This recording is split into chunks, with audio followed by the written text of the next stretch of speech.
નમસ્કાર વિદ્યાર્થી મિત્રો, હું સાગર કાછડિયા વેદ ડિજિટલ એજ્યુકેશનમાં આપ સર્વે વિદ્યાર્થી મિત્રોનું હાર્દિક સ્વાગત કરું છું।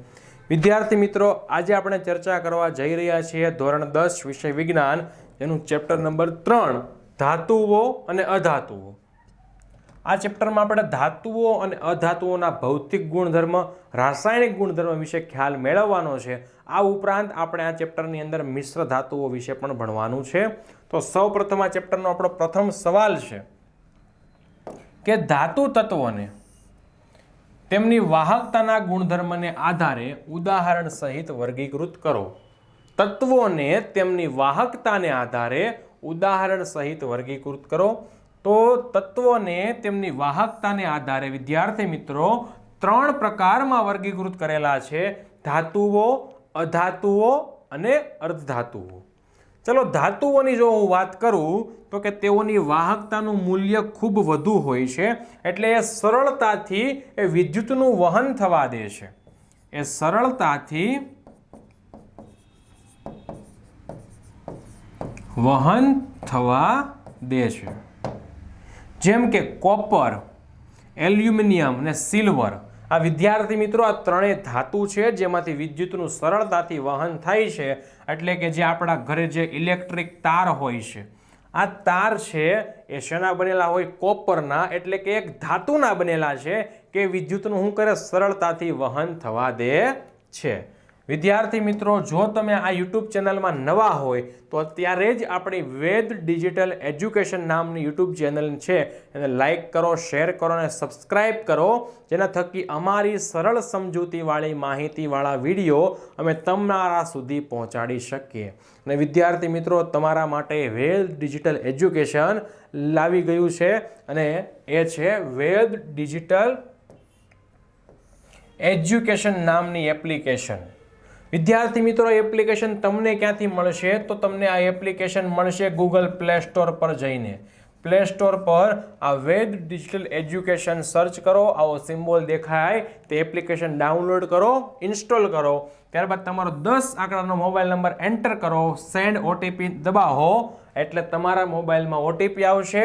ઓટીપી દાખલ કરો એટલે સરસ મજાનો ફ્રન્ટ પેજ દેખાય છે અને બધી કામની વસ્તુ અહીંયા જ છે, જેમાં પેઇડ કોર્સ। વિદ્યાર્થી મિત્રો, આ પેઇડ કોર્સની અંદર તમને ધોરણ 9 અને ધોરણ 10 નો ગણિત વિજ્ઞાનનો સંપૂર્ણ અભ્યાસક્રમ મળી રહેવાનો છે। અને આ અભ્યાસક્રમમાં ખાસ વાત તો કંઈક એવી છે કે આમાં વિડીયો લેક્ચર તમે એકવાર ડાઉનલોડ કર્યો છો તો ફરી બીજી વાર તમારે ગમે તેટલી વાર જોવા હોય, ગમે ત્યારે જોવા હોય, તમે એ ડેટા યુઝ કર્યા વગર એને જોઈ શકો। એટલે કે એક જ વાર ડાઉનલોડ કરવાના છે, પછી ગમે એટલી વાર આપણે એને નિહાળી શકવાના છીએ। બીજી વખત આપણે નેટ ફરીથી બગાડવું પડશે નહીં। આ ઉપરાંત ફ્રી મટીરિયલ્સનો સરસ મજાનો ઓપ્શન છે, જેમાં ગુજરાત સરકાર દ્વારા જે પણ કંઈ શૈક્ષણિક માહિતી છે એ બહાર પાડવામાં આવે છે પરિપત્રના માધ્યમથી, તો દરેક માહિતી તમને અહીંયા તદ્દન ફ્રીમાં મળી રહેવાની છે। આ ઉપરાંત એક્ઝામ પેપર, તો વિદ્યાર્થી મિત્રો, પરીક્ષાના સમયે તમારું સ્વમૂલ્યાંકન કરવા માટે તમારે જરૂર હોય છે એક આદર્શ પ્રશ્નપત્રોની। તો આ પ્રશ્નપત્રો છે, આદર્શ પ્રશ્નપત્રો, જે તમને એક્ઝામ પેપરની અંદરથી મળી રહેવાના છે, જેના થકી તમને પરીક્ષામાં પણ ઘણો એવો ફાયદો થવાનો છે અને તમે ચેપ્ટર પૂરું થઈ ગયા બાદ એ પ્રશ્ન જાતે સોલ્વ કરીને તમારું સ્વમૂલ્યાંકન પણ તમે કરી શકવાના છો। આ ઉપરાંત વિદ્યાર્થી મિત્રો, જો તમારા આડોશ પાડોશમાં સગા સંબંધી કોઈ છે ધોરણ 3 થી 12 ની અંદર ભણતા હોય તો એના માટે પણ દરેક ધોરણ પ્રમાણે, ધોરણ 3 થી 12 દરેક ધોરણ પ્રમાણે, દરેક વિષય પ્રમાણે અને દરેક ચેપ્ટર પ્રમાણે આ વિડીયો એને મળી રહેવાના છે, જેથી એના અભ્યાસમાં ખૂબ જ છે સરળતા રહેશે। તો વિદ્યાર્થી મિત્રો, આ બધી જ વસ્તુ તમને એક જ જગ્યા ઉપરથી મળી રહેતી હોય તો રાહ કોની જુઓ છો? આજે જ એપ્લિકેશન ડાઉનલોડ કરો અને તમારા મિત્રો દોસ્તો પાસે પણ ડાઉનલોડ કરાવો। હવે ફરીથી હું મારી મૂળ વાત પર આવું છું કે આપણે વાત કરતા હતા વાહકતાને આધારે તત્વોના પ્રકાર, તો એક છે ધાતુ, બીજો અધાતુ।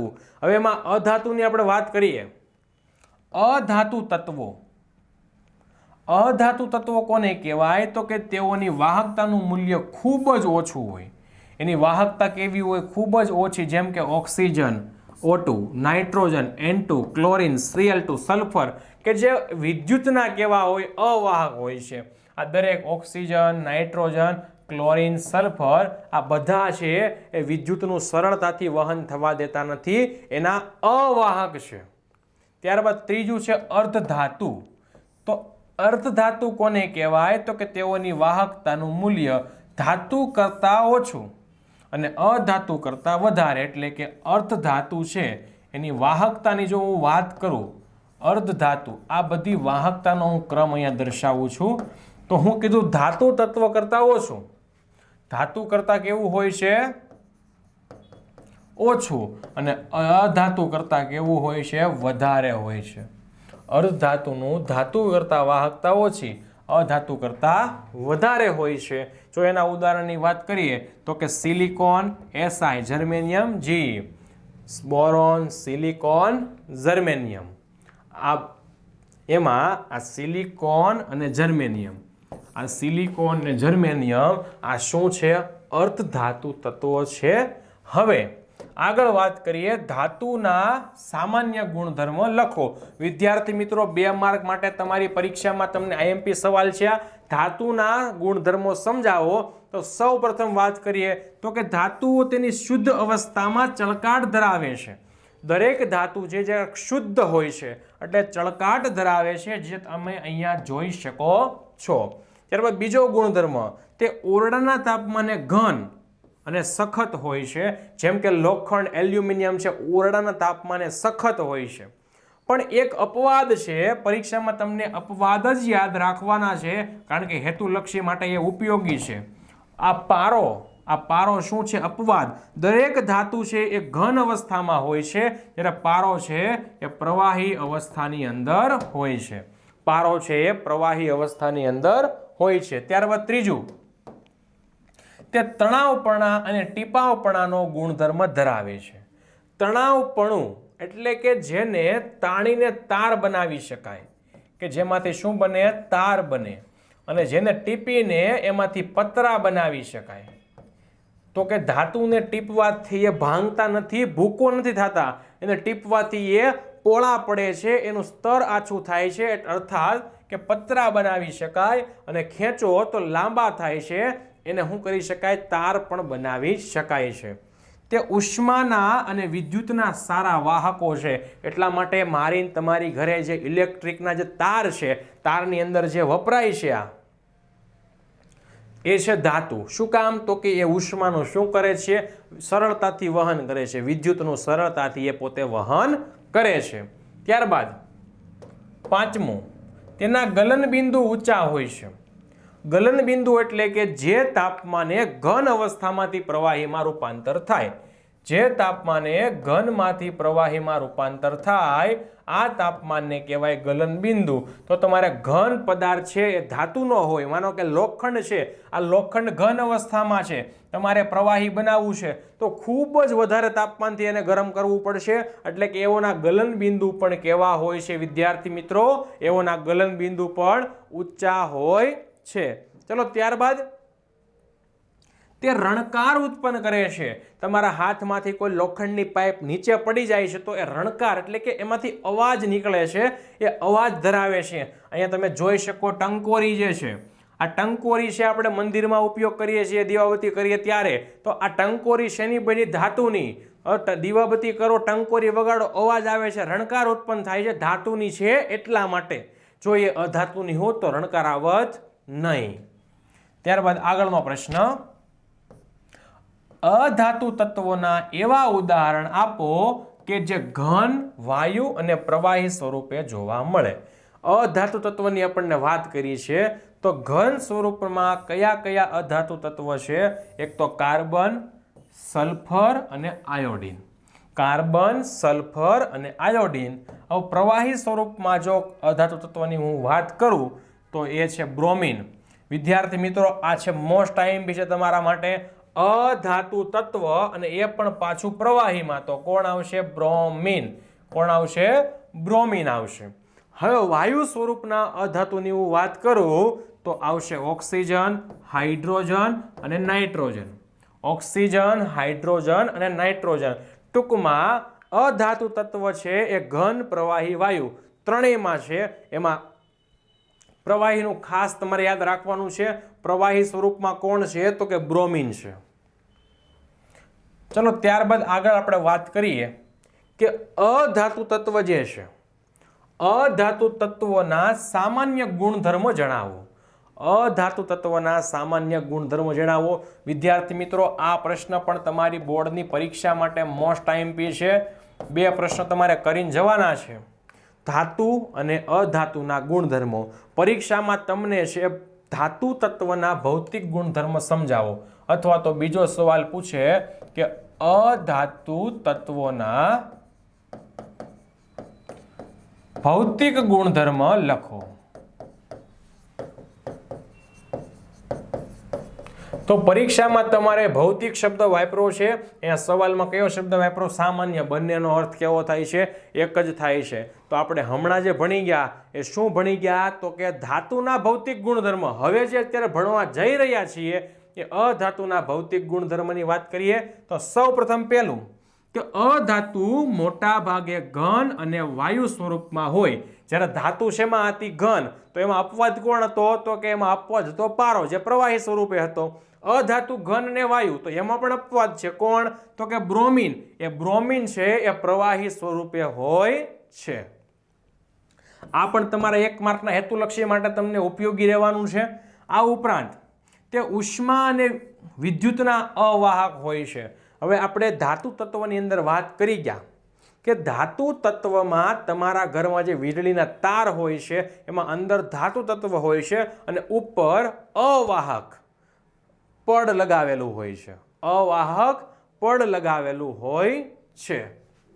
આ અવાહક પડ શું કામ લગાવે તો કે અંદર જે વિદ્યુત પ્રવાહ વહન પામે છે, તમે એ વિદ્યુત પ્રવાહ વહન પામતો તારને બહારથી પકડો તો તમને છે એ વિદ્યુત પ્રવાહ છે એ અડે નહીં, તમારા સંપર્કમાં ન આવે, જેના કારણે તમને શોર્ટ લાગે નહીં. તો એ અવાહક પડ છે. આ અવાહક પડ શું કરશે તો કે ઉષ્માનું અને વિદ્યુતનું વહન કરતા નથી. તો કે ઉષ્મા અને વિદ્યુતનું વહન ન કરે એવા અધાતુઓ શું છે? અવાહક હોય છે. તે રણકાર ઉત્પન્ન કરી શકતા નથી. એને પછાડો છો તો એમાંથી રણકાર ઉત્પન્ન થતો નથી, એમાંથી અવાજ પણ આવતો નથી. તેના ગલન બિંદુ અને ઉત્કલન બિંદુ પ્રમાણમાં નીચા છે. એને છે ઘનમાંથી પ્રવાહી કે પ્રવાહીમાંથી વાયુ અવસ્થામાં રૂપાંતર કરવું હોય તો ઓછા તાપમાને આપણે એને એમાં રૂપાંતર કરી શકીએ છીએ. એટલે એના ગલન બિંદુ પણ નીચા છે, ઉત્કલન બિંદુ પણ એના નીચા છે. આ ઉપરાંત તે ટીપાવપણું કે તણાવપણાનો ગુણધર્મ ધરાવતા નથી. એટલે કે એને છે ટીપીને પતરા પણ બનાવી શકાતા નથી. ટીપો તો શું થઈ જાય? ભૂકો. ખેંચો તો શું થાય? તૂટી જાય છે. એટલે કે તણાવપણું કે ટીપાવપણાનો ગુણધર્મ પણ ધરાવતા નથી. ત્યારબાદ આગળ વાત કરીએ ધાતુ તત્વો અને અધાતુ તત્વોના અપવાદ જણાવો. આ બંનેમાં કયા કયા અપવાદ છે? તો સૌપ્રથમ વાત કરીશું આપણે ધાતુ તત્વોના અપવાદ. તો કે તમામ ધાતુઓ છે એ ઓરડાના તાપમાને ઘન અવસ્થામાં છે, પણ અપવાદ કોણ છે? પારો. આ પારો કેવો છે? પ્રવાહી અવસ્થામાં છે. બીજું, સામાન્ય રીતે ધાતુના ગલનબિંદુ ઊંચા હોય છે, પણ ગેલિયમ ને સીઝિયમ એના ગલનબિંદુ નીચા. કેટલા નીચા કે તમારા હાથની હથેળીમાં મૂકો ને તો શું થાય છે? એ પીગળી જાય છે. એટલા શું હોય છે? એના ગલનબિંદુ નીચા હોય છે. ત્યારબાદ ધાતુ તત્વોને છરી વડે કાપી શકાય નહીં, પરંતુ આલ્કલી ધાતુઓ જેમ કે lithium, sodium, potassium, lithium, sodium, potassium જેને આપણે ચપ્પુ વડે કાપી શકીએ છીએ. બાકી ધાતુ સખત હોય છે, પણ આ અપવાદ છે. હવે વાત કરીએ આપણે અધાતુઓના અપવાદ. તો કે સામાન્ય રીતે અધાતુઓ ઘન અને વાયુ અવસ્થામાં હોય, પણ અહીંયા અપવાદ છે બ્રોમિન, જે પ્રવાહી સ્વરૂપે આપણને જોવા મળે છે. ત્યારબાદ સામાન્ય રીતે અધાતુઓ ચળકાટ ધરાવતા નથી, પણ આયોડીન, આયોડીન જે ચળકાટ ધરાવે છે. અધાતુના ગલનબિંદુ નીચા હોય છે, પરંતુ કાર્બનનું અપર રૂપ હીરો એનું ગલનબિંદુ કેવું હોય? ઊંચું. કાર્બનના અપર રૂપો હીરો, ગ્રેફાઇટ, ફુલેરીન, જેમાં હીરાનું ગલનબિંદુ કેવું છે? ખૂબ જ ઊંચું છે. અધાતુ તત્વો સામાન્ય રીતે વિદ્યુતના અવાહક, પણ કાર્બન છે એનું અપર રૂપ ગ્રેફાઇટ જે છે એ વિદ્યુતનો કેવો છે? સુવાહક. ગ્રેફાઇટ ક્યાં હોય? તો કે તમારા પેન્સિલની જે ટાંગ છે, જે અંદરનો ભાગ કાળો ભાગ છે, આ ભાગ શેનો બન્યો? ગ્રેફાઇટનો. આ ભાગ શેનો છે? ગ્રેફાઇટનો, જે વિદ્યુતનો ઉષ્માનો સુવાહક છે. ત્યારબાદ આગળનો પ્રશ્ન છે કે મેગ્નેશિયમની પટ્ટી અને સલ્ફરના પાવડરને સળગાવતા મળતી નીપજ કયો ગુણધર્મ ધરાવે છે? અને લિટમસ પેપર પર શું અસર થાય છે? પહેલા કોને સળગાવવાની છે? મેગ્નેશિયમની પટ્ટી. તો વિદ્યાર્થી મિત્રો, આપણને બધાને ખબર છે કે મેગ્નેશિયમની પટ્ટી જે છે, આ મેગ્નેશિયમની પટ્ટીને અહીંયા સળગાવો તો શું થાય? MgO, મેગ્નેશિયમની પ્રક્રિયા ઓક્સિજન સાથે થાય, મેગ્નેશિયમ ઓક્સાઇડ બને. શું બને? મેગ્નેશિયમ ઓક્સાઇડ બને. હવે આપણે વારો લઈએ સલ્ફરનો. સલ્ફરને ક્યાં સળગાવવાનો છે? ઓક્સિજનની હાજરીમાં. તો S+O2, તો શું બની ગયું? SO2. તો મેગ્નેશિયમની પટ્ટી અને સલ્ફરના પાવડરને સળગાવતા શું મળે છે આપણને? મેગ્નેશિયમ ઓક્સાઇડ અને સલ્ફર ડાયોક્સાઇડ અનુક્રમે મળે છે.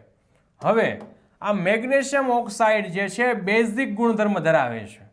હવે બેઝિક ગુણધર્મ ધરાવે એટલે આપણી પાસે લિટમસ પેપર વાળી જે ચાવી હતી, એક ભૂલ બે લાભ. એક ભૂલ બે લાભ. બેઝિક છે તો લાલ લિટમસ પત્રને કેવું બનાવશે? ભૂરું બનાવશે. તો મેગ્નેશિયમ ઓક્સાઇડ લાલ લિટમસ પત્રને ભૂરું બનાવે છે.